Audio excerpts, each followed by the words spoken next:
आधी हकीकत आधा फसाना। आपने अमरनाथ के बारे में सुना होगा, कैलाश पर्वत के बारे में सुना होगा, शिव के 12 ज्योतिर्लिंग और पंच केदार के बारे में सुना होगा। पौराणिक कहानियों में कहा गया है कि ये वो धाम है जहां शिव साक्षात मौजूद है। लेकिन आज हम आपको एक ऐसे दरबार में ले चलेंगे जिसके बारे में देश के ज्यादातर लोग कुछ नहीं जानते। सदियों पहले शिव पुराण में लिखा गया है कि उस गुफा में महादेव खुद प्रकट होते हैं और जब वो प्रकट होते हैं तो लोगों को उनकी मौजूदगी के निशान भी मिलते हैं। माना तो यह जाता है कि उस गुफा में सिर्फ भगवान शिव ही नहीं आते बल्कि पूरा शिव परिवार मौजूद होता है। तो चलिए आज चलते हैं एक मुश्किल सफर पर और देखते हैं शिव की मौजूदगी की वो अद्भुत तस्वीरें।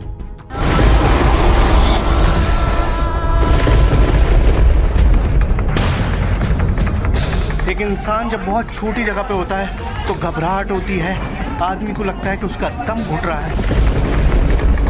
हर कदम बहुत मुश्किल है। मैं आपको दिखाऊं किस तरह से यहाँ पर एक एक कदम, और सबसे बड़ी बात यह है कि आपको अपने सर का ख्याल रखना पड़ता है। और लेकिन प्रॉब्लम यही है कि यहाँ पर जगह नाम की चीज नहीं है। इस सफर की हर तस्वीर वैसी ही थी जैसी शिव पुराण में लिखी गई। यहाँ से गुजरने के लिए आपको इस रस्सी का सहारा है और उसके अलावा नीचे करीबन 10 फीट का ड्रॉप है। अगर आपका पैर हल्का सा भी फिसला तो आप कहाँ जाएंगे इसका अंदाजा कोई भी नहीं लगा सकता। गुफा की हर अंधेरी गली में वही मिला जो ग्रंथों में बताया गया। अभी देखिए, यहाँ पर आपके पास बस इतनी जगह है, कुछ इंच की जगह है और उसी में आपको चलते रहना है। ये सफर है एक ऐसी दुनिया का जहां शिव के रूप भी हैं और शंकर की सेना भी। ये सफर है एक ऐसी गुफा का जहां महाकाल पर भी काल का साया मंडराया था, जहां एक राक्षस से बचने के लिए खुद महादेव ने शरण ली थी, जहां रास्ता है उस त्रिलोक का जो महादेव की महिमा से आज भी कायम है। स्वर्ग का रास्ता यहाँ पर है। अगर आप देखेंगे तो आपको ऊपर की तरफ गुफा में जाता हुआ एक रास्ता दिखाई देगा। आधी हकीकत आधा फसाना में आज देखिए महादेव शिव का एक अनदेखा बसेरा, हिमालय की एक ऐसी दुनिया की तलाश जहां महादेव की वो कहानी हजारों चमत्कारों के साथ आज भी जिंदा है। कहानी शिव की, कहानी भस्मासुर की और उस गुफा की जहां शिव ने पूरे परिवार के साथ डेरा जमाया था।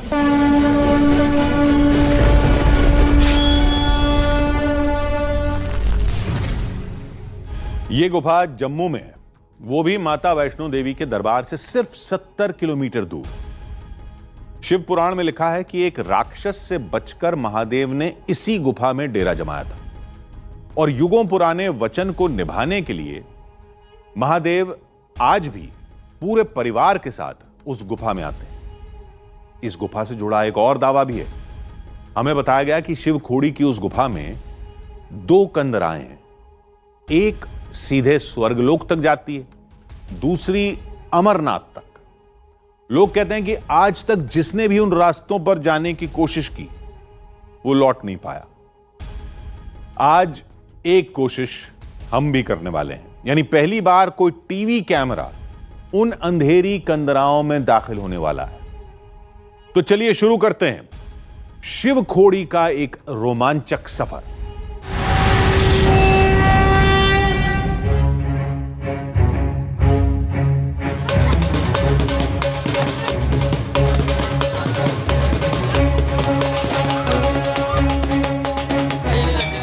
कहते हैं उस गुफा में आज भी भगवान शिव का वास है, जिसके एक दो नहीं कई निशान मिलते हैं। भगवान भोलेनाथ जी जहाँ से चलते चलते यहाँ पर आए, इस गुफा को त्रिशूल मारा, त्रिशूल मार के गुफा का निर्माण हुआ। जब निर्माण हुआ तो भगवान भोलेनाथ आकर यहाँ पर विराजमान हो गया अपने परिवार के साथ। देवताओं में हड़कंप मच गया, भगवान भोलेनाथ कहाँ चले गए। उसी समय भगवान विष्णु ने अपना सुदर्शन चक्र छोड़ा, तो यहाँ पर सुदर्शन चक्र का अंदर निशान है। ऐसे अनजाने, अनदेखे और अनसुने शिवलोक की पहेली सुलझाने के लिए हम अपने सफर पर निकल पड़े। और इस बार हमारी मंजिल थी दिल्ली से 750 किलोमीटर दूर जम्मू का रणसू, जहां से शिवखोड़ी गुफा काफी करीब है।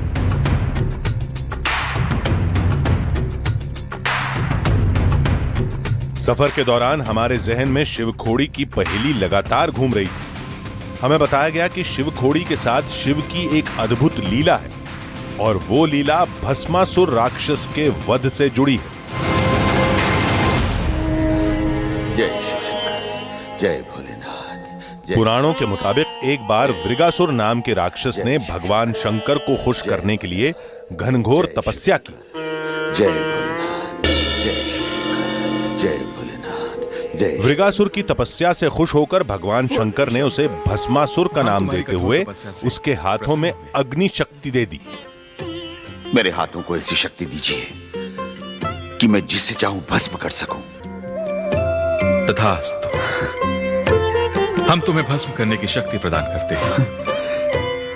आज से तुम्हारा नाम भस्मासुर के नाम से प्रख्यात होगा। ये शक्ति पाने के बाद भस्मासुर जिसके सिर पर हाथ रखता वो अग्नि में स्वाहा हो जाता था।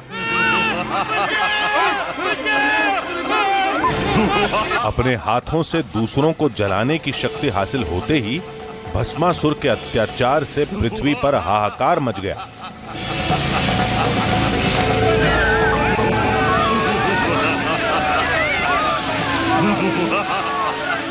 ताकत के घमंड में चूर भस्मासुर ने शिवशंकर को भी अग्नि से भस्म करने की चेतावनी दे दी। आंखें न दिखाओ शिवशंकर, इसी समय पार्वती को हमारे सामने प्रकट करो, नहीं तो तुम्हारे दिए हुए वरदान की शक्ति से तुम्हें ही भस्म कर देगी। नारायण नारायण। भस्मासुर से बचने के लिए भगवान शिव ने पृथ्वी पर शरण ली। दृश्य मैं तुम्हें नहीं छोड़ूंगा शिवशंकर। लेकिन भस्मासुर ने उनका पीछा नहीं छोड़ा। बताया जाता है कि भस्मासुर से बचने के लिए भोले शंकर ने अपने परिवार के साथ शिवखोड़ी गुफा में शरण ली थी। उधर भगवान विष्णु ने मोहिनी का रूप लेकर भस्मासुर को नृत्य सिखाने के बहाने उसके सिर पर उसका ही हाथ रखवा दिया।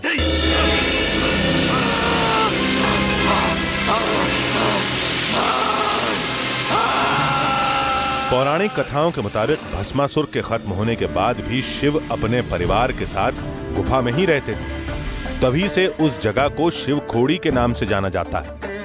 देवताओं में हड़कंप मच गया, भगवान भोलेनाथ कहाँ चले गए। उसी समय भगवान विष्णु ने अपना सुदर्शन चक्र छोड़ा, तो यहाँ पर सुदर्शन चक्र का अंदर निशान है। वहाँ भगवान उसी से माध्यम से पता चला कि भगवान भोलेनाथ अपने परिवार को लेकर यहाँ विराजमान है। उसी के साथ में समस्त 33 कोटि देवी देवता भी यहाँ पर आकर विराजमान, जिसमें कामधेनु गाय आगे आगे आए और भगवान भोलेनाथ पर उन्होंने सर्वप्रथम दुग्ध धारा से अभिषेक किया।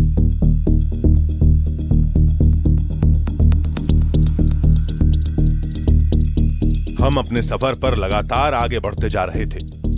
उस रहस्यमय शिवालय और हमारे बीच का फासला लगातार कम होता जा रहा था, और अब हम उस जगह पहुंचने वाले थे जिसे शिवखोड़ी से जुड़ा पहला साक्ष्य बताया जाता है। इस जगह का नाम है रणसू। ये छोटा सा गांव शिवखोड़ी से बेहद करीब है। रणसू के नाम और जगह का शिवखोड़ी के रहस्य से गहरा नाता है। बताते हैं कि रणसू में ही भगवान शिव और भस्मासुर में भयंकर युद्ध हुआ था। कटरा से हम रणसू पहुंच चुके हैं, और अगर आप इस नाम पर जरा गौर देंगे तो आपको इस नाम का ताल्लुक सीधा भगवान शिव और भस्मासुर की उस लड़ाई से मिल जाएगा जो यहाँ पर हुई थी।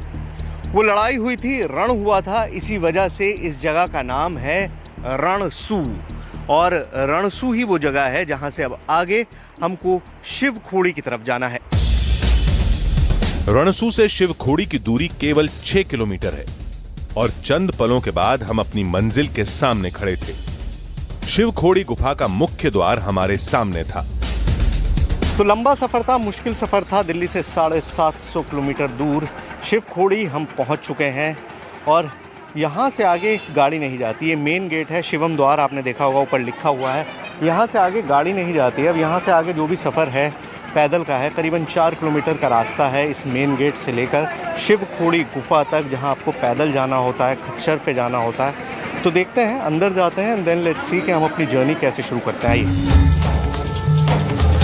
मुख्य द्वार से अंदर घुसते ही हमारे कदम तेजी से शिव खोड़ी गुफा की तरफ बढ़ने लगे, लेकिन अंदर आस्था की एक बड़ी पहेली हमारा इंतजार कर रही थी, जिसके बारे में किसी ने नहीं बताया था, उसके बारे में हमने कहीं पढ़ा भी नहीं था। भगवान शिव की धरती पर रहस्य की इस नई पहेली ने शिव खोड़ी से जुड़े हमारे रोमांच को और बढ़ा दिया।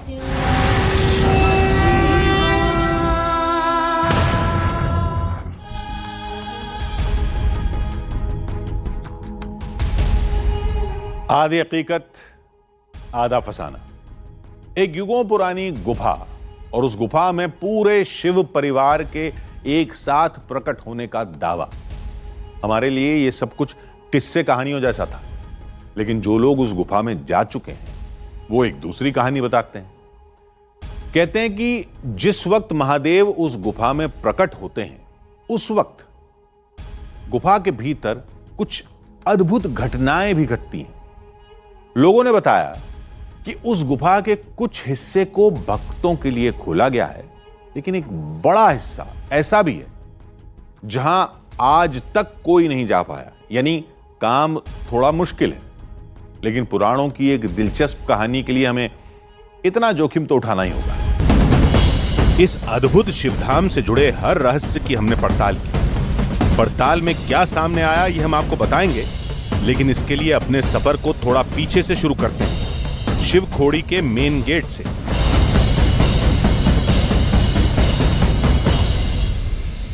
शिव खोड़ी के मुख्य द्वार तक हम पहुंच गए थे। ये रास्ता है जो शिव खोड़ी केव तक, गुफा तक जाता है, लेकिन यहाँ से पैदल रास्ता है, 3.5-4 किलोमीटर का रास्ता है और काफ़ी सारे इक्विपमेंट है हमारे पास, तो पैदल जाने में बहुत वक्त भी लगेगा और काफ़ी थका देने वाला सफ़र होगा, इसलिए घोड़े से जाने की ख्वाहिश है। ये बताइए सर, कितना चार्ज करते हैं आप?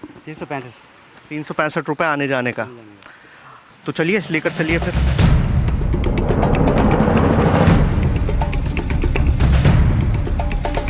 तो हॉर्स राइडिंग आपने बीच पे या घूमने कहीं गए होंगे तो की होगी, लेकिन ये चढ़ान बहुत है और इसीलिए हॉर्सेस भी बहुत स्टेबल, छोटे कद के घोड़े इस्तेमाल किए जाते हैं क्योंकि बहुत स्टेबिलिटी की ज़रूरत होती है। तो चलिए। गाड़ी के बाद घोड़े पर सवार होकर हमने शिव के उस अद्भुत धाम की ओर बढ़ना शुरू किया।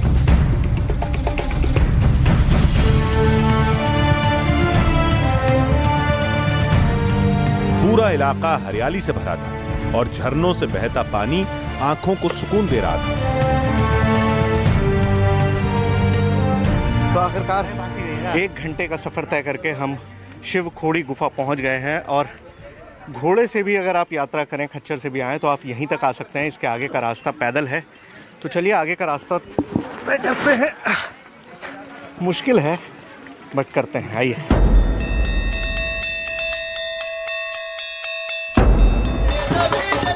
शिव खोड़ी जाने वाले रास्ते पर भक्तों का काफिला आगे बढ़ता जा रहा था, लिहाजा हम भी गुफा की तरफ बढ़ने लगे।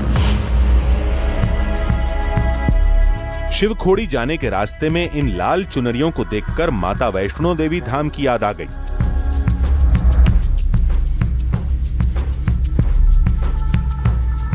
यहां हर एक चुन्नी का वास्ता किसी न किसी मनोकामना से है।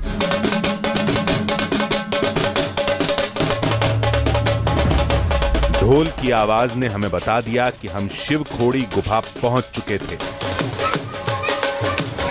यहां पर कुछ भक्त ढोल की थाप पर थिरक कर सफर की थकान को दूर करने में लगे थे।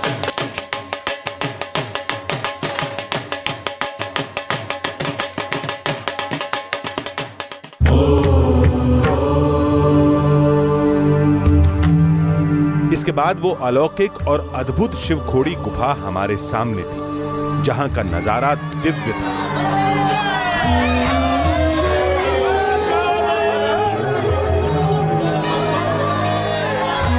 गुफा के मुख्य द्वार के सामने सैकड़ों भक्त दर्शन के लिए अपनी बारी का इंतजार करते हुए दिखाई दिए।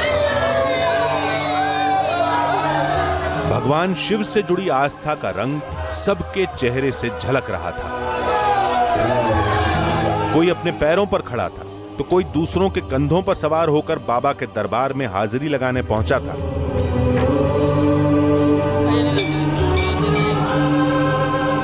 चारों तरफ पहाड़, पत्थर, हरियाली और बीच में शिव का ये बसेरा, जहां आज हमें कई चमत्कारों की पड़ताल करनी है। आगे बढ़ने पर हमने जो देखा उसने हमें बुरी तरह चौंका दिया। गुफा में अंदर घुसते ही हमारे ठीक सामने करीब 10 फुट ऊंची एक भव्य आकृति थी। देखने में लगा कि कई सांपों ने एक साथ फन निकाल लिए हैं। गुफा में एंटर करते ही जो सबसे पहली चीज आपको दिखाई देती है वो ये शेप है। क्या है पंडित जी? ये शेषनाग जी मुख्य द्वार में पिंडी रूप में विराजमान है। तो ये कथा है कि जब भस्मासुर भोले बाबा जी को ढूंढने आया था तो शेषनाग जी पहरेदार रूप में, पिंडी रूप में यहाँ पर विराजमान हो गए थे। तो ये शेषनाग जी पिंडी रूप में विराजमान है। अच्छा, तो जब भस्मासुर ढूंढने आया था तब वो यहाँ पर विराजमान हो गए थे। क्या रास्ता रोकने की कोशिश की थी, क्या किया था, या छुपाने की कोशिश की थी? ये तो भगवान भोले शंकर जी गुफा में विराजमान थे, तपस्या में थे, तो भस्मासुर उनको ढूंढ रहा था। तो शेषनाग जी मुख्य द्वार पर विराजमान थे कि अगर वो आएगा तो वो उसको अंदर नहीं जाने देंगे। तो एक पहरेदार के रूप में इस गुफा के बिल्कुल मुहाने पर शेषनाग मौजूद है। शिवखोड़ी गुफा की शुरुआत में ही कुछ और भी ऐसा था जिसने हमें हैरत में डाल दिया। शेषनाग आकृति नुमा पत्थर के ऊपर कुछ कबूतर बैठे थे। इस अंधेरी गुफा में इन कबूतरों की मौजूदगी कोई सामान्य घटना नहीं है। एक और सरप्राइजिंग चीज़ है जो मुझे बताया गया, मुझे नहीं पता कितने लोग इससे इत्तेफाक रखेंगे। आपको कबूतर इस पूरे इलाके में कहीं दिखाई नहीं देते और लोगों की मान्यता यह है कि कबूतर सिर्फ इस गुफा में मिलते हैं। अब भी आप देखेंगे तो ऊपर आपको बहुत सारे रॉक पिजन्स दिखाई देंगे। इनको साइंटिफिक भाषा में रॉक पिजन्स कहते हैं, यहाँ पर हम इनको नॉर्मल आम कबूतरों कहते हैं। तो ये कबूतर इस गुफा में मौजूद हैं और कहा ही जाता है कि इस पूरे इलाके में कबूतर आपको कहीं पर भी नहीं मिलेंगे सिवाय इस गुफा के। इसी गुफा में कबूतर हैं। क्यों है ये कोई नहीं जानता, कब से हैं ये भी किसी को नहीं पता, लेकिन हर किसी ने जब से लोगों ने यहाँ पर आना शुरू किया है कबूतरों को यहाँ पर देखा है। इनकी पॉपुलेशन स्टेबल रहती है, कम ज़्यादा नहीं होती ज़्यादा, और इतने ही कबूतर यहाँ पर रहते हैं। तो शेषनाग आपने देख लिया, मतलब वो जो विराजमान थे गेट पर एक द्वारपाल की तरह, पहरेदार की तरह रक्षा कर रहे थे। और अब हम आगे की तरफ चलते हैं। अभी तो हमने शिवखोड़ी गुफा में ठीक से कदम भी नहीं रखा था कि दो चमत्कारों से आमना सामना हो गया। अभी तो आगे एक लंबा सफर तय करना है। कई सवालों के जवाब तलाशने हैं। क्या गुफा के अंदर हमें वो चिन्ह मिले जिनकी वजह से शिवखोड़ी को भगवान शिव का बसेरा कहा जाता है? आखिर इस गुफा में ऐसा क्या है जो इसे रामायण से भी जोड़ता है और महाभारत से भी? क्या वाकई इस गुफा के किसी कोने में स्वर्ग जाने का रास्ता आज भी है? आधी हकीकत आधा फसाना। शिवखोड़ी गुफा की अनजान दुनिया में हम पहुंच तो गए थे, लेकिन अंदर के सफर में कई ऐसे मोड़ आए जिनकी हमने कल्पना भी नहीं की थी। अभी हमें ऐसे कई रहस्यों का सच तलाशना था जिन्हें सुनकर ही हैरत होती है। बताया जाता है कि इस शिवधाम में रामायण के भी निशान मिलते हैं और पौराणिक कथाओं का एक सिरा इसे महाभारत से भी जोड़ता है। मान्यता है कि जब भस्मासुर राक्षस से बचने के लिए भगवान शिव ने गुफा में बसेरा जमाया था, तब उनसे मिलने खुद भगवान राम पहुंचे थे और उस शिवलीला से जुड़ी निशानियां वहां आज भी मौजूद हैं।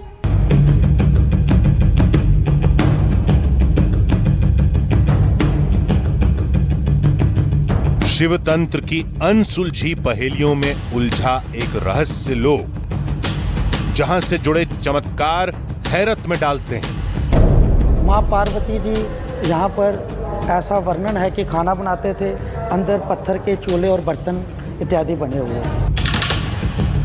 और अभी भी देखिए हर जगह से पानी, हर पत्थर में पानी मौजूद है, नमी मौजूद, हर तरफ पानी बह रहा है, जो भगवान राम और शिव शंकर की मुलाकात का गवाह है।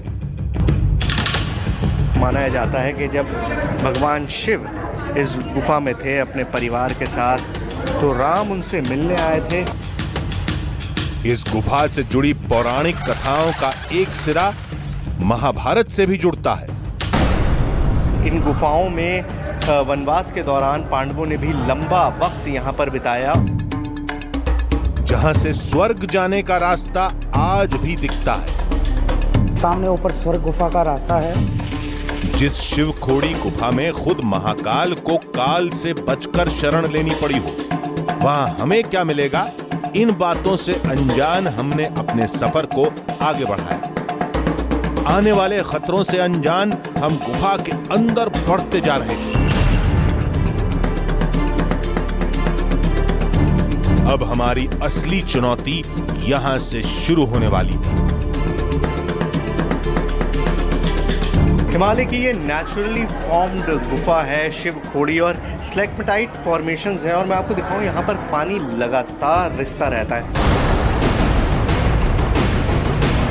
हर कदम के साथ मुश्किलें बढ़ती जा रही थीं।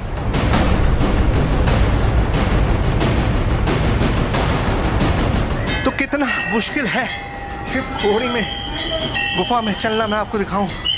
अब ये वो जगह है जहां से आप ऐसे सीधे होकर भी नहीं जा सकते, आपको तिरछा शरीर करके जाना पड़ेगा, और ऐसे में घबराहट होती है, क्लस्ट्रोफोबिया आपने सुना होगा।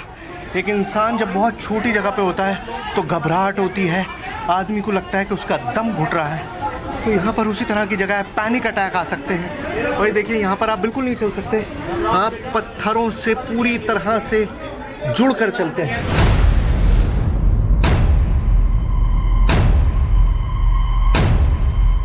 यहां से जैसे तैसे निकले तो आगे फिर फंस गए। शिव खोड़ी के अंदर हमारी यात्रा जारी है, लेकिन हर कदम बहुत मुश्किल है। मैं आपको दिखाऊं किस तरह से यहाँ पर एक एक कदम, और सबसे बड़ी बात यह है कि आपको अपने सर का ख्याल रखना पड़ता है। पंडित जी, आपको तो आदत है, लेकिन बहुत मुश्किल है यहाँ पे चलना। बहुत ध्यान से चलना पड़ता है। अब आगे जो था वो रोंगटे खड़े कर देने वाला था।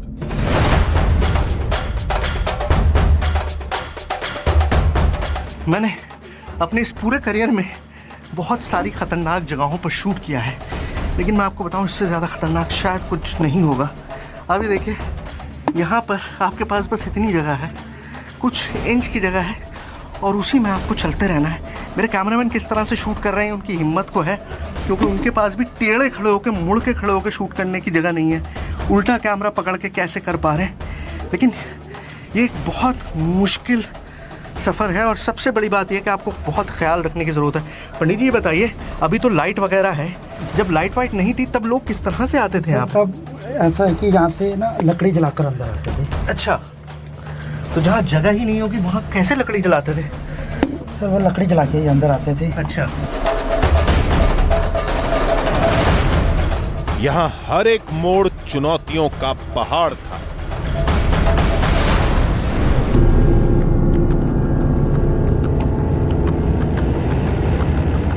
शिव खोड़ी में हम उस जगह के काफी करीब थे जहां भगवान शिव से जुड़े चिन्ह मिलने का दावा किया जाता है।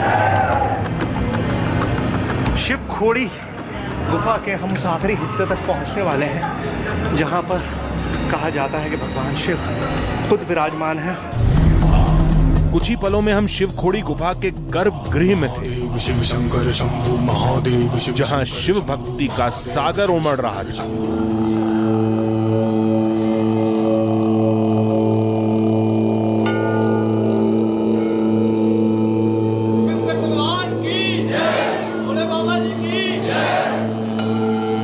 यहां एक अद्भुत शिवलिंग नजर आया जो अपने प्राकृतिक रूप में था। शिव खोड़ी का शिवलिंग बिल्कुल वैसा ही था जैसा हमने शिव पुराण में पढ़ा था। अमरनाथ की गुफा में शिवलिंग बर्फ से आकार लेता है, तो यहां शिव खोड़ी में पत्थर खुद शिवलिंग की आकृति में ढल गए थे। भक्तों का तांता लगा था। शिवलिंग के आसपास और भी कई पिंडी थी। बताया गया कि ये भगवान शिव का परिवार है जो आदिकाल से यहां मौजूद है। शिव खोड़ी के गुफा के सबसे मेन हिस्से में मुख्य जगह पर हम पहुंच चुके हैं। पंडित जी, हमको ये बताइए, यहाँ पर बहुत सारी चीज़ें मौजूद हैं, क्या क्या है? ये भगवान भोले बाबा जी माँ पार्वती जी के सहित शिव खोड़ी धाम में विराजमान हैं। ये भगवान भोले बाबा जी की पिंडी है, ये उनका आसन है नीचे जी। ये पूरा आसन भोले बाबा जी का और ये माँ पार्वती जी का आसन। तो ये भगवान भोले बाबा जी हैं और माँ पार्वती जी इनके साथ इनकी पीठ के पीछे शक्ति रूप में विराजमान है। अच्छा, ये इस पिंडी के पीछे मौजूद है। माँ पार्वती जी की पिंडी है। हाँ। शिव शक्ति रूप अर्धनारीश्वर रूप में भगवान भोले बाबा जी अपने आसन पर विराजमान है। अच्छा, और ये जो बहुत ये सारे छोटे छोटे हाँ समस्त 33 कोटि देवी देवता भोले जी की आराधना में पूजा में विराजमान 33 कोटि देवी देवताओं के दर्शन हैं। 33 करोड़ देवी देवता हैं यहाँ पर, जिनकी बात कही जाती है कि इस गुफा में 33 करोड़ देवी देवता हैं। तो आप देख सकते हैं कि यहाँ पर छोटे छोटे ये समस्त पिंडियाँ हैं, तो एक चिन्ह है, निशान है, मूर्तियाँ हैं, इनको आप कुछ भी कह सकते हैं। और ये वो 33 करोड़ देवी देवता हैं जो यहाँ पर मौजूद हैं। इन 33 करोड़ देवी देवताओं के पास ही एक और पिंडी है। भोले बाबा जी के पुत्र स्वामी कार्तिकेय जी। अच्छा, ये कार्तिकेय जी पिंडी रूप में विराजमान है। अच्छा, तो ये पूरा परिवार अभी नहीं हुआ? भगवान ये गजानन गणेश जी है। गणेश जी बाकी थे, हाँ, तो ये गणेश जी पिंडी रूप में विराजमान है। इन पत्थरों में एक नहीं बल्कि शिव से जुड़ी चमत्कार की कई कहानियां दबी हैं। हमें बताया गया कि त्रेता युग में गुफा के इन पत्थरों से दूध निकलता था और उसी दूध से शिवलिंग का अभिषेक होता था। लेकिन कलयुग शुरू होते ही पत्थरों से दूध निकलना बंद हो गया। आज दूध की जगह पानी निकलता है, जिसे लोग चमत्कार मानते हैं। आप ऊपर देखेंगे तो ये पूरा एक जाल सा दिखाई देगा, जिसके बारे में कहा जाता है कि ये जाल गंगा है। और कहा यह जाता है कि पहले यहाँ पर पुराने समय में, सतयुग में, त्रेता युग में ये जो अभिषेक हुआ करता था ये दूध से हुआ करता था। अब कलयुग है तो अब पानी टपकता है। लेकिन ये पानी 12 महीने चलता है पंडित जी? 12 महीने लगातार ये पानी चलता रहता है। 12 महीने लगातार पानी चलता रहता है। लेकिन एक वक्त था जब दूध की बूंदें गिरती थी। तो ये कहा गया है, बताते हैं लोग, बताते हैं कि यहाँ से ये महात्मा रमेश गिरी जी की हमने समाधि के दर्शन किए थे। वो भी बताते थे कि यहाँ से पहले प्राचीन दूध ही का ही अभिषेक होता है। भगवान शिव का पूरा परिवार, पत्थरों से निकलती दूध की धारा और 33 करोड़ देवी देवताओं का वास। शिव खोड़ी के इस गर्भगृह से चमत्कार की कई अद्भुत कहानियां जुड़ी हैं। अब इससे आगे जो हमें दिखाई दिया, ऐसा हमने आज तक न देखा था, न कभी सुना था। शिव की इस गुफा में शैव और वैष्णव दोनों संप्रदायों के एक होने का सबूत भी मौजूद है। इसी गुफा में, शिव खोड़ी में ही ये कमाल है और इसीलिए इसकी मान्यता बहुत ज़्यादा है कि यहाँ पर शैव और वैष्णव दोनों चीज़ें मौजूद हैं। यहाँ शिव भी है और यहाँ पर राम भी है। बताया जाता है कि जब भगवान शिव ने कैलाश पर्वत को छोड़कर शिव खोड़ी को अपना बसेरा बना लिया तो उनके पीछे पीछे पूरा देवलोक इस गुफा में पहुंच गया था। कहते हैं पौराणिक काल में स्वर्ग से एक रास्ता इस गुफा तक आता था। आपके सामने जो रास्ता है वो सीधा स्वर्ग की तरफ जाता है। वो स्वर्ग का रास्ता है। अपने आप में चौंकाने वाली बात है, अचंभित कर देने वाली बात है कि धरती से कोई रास्ता हो सकता है जो स्वर्ग की तरफ जाता हो, लेकिन यकीनन ये रास्ता है और यहाँ पर देवी देवता आते रहे हैं। ये बातें दर्ज हैं शास्त्रों में, पुराणों में, और ये कहीं सुनी बात नहीं है, ये लिखी हुई बात है जिस पर आज से नहीं हज़ारों सालों से लोग भरोसा करते आए हैं।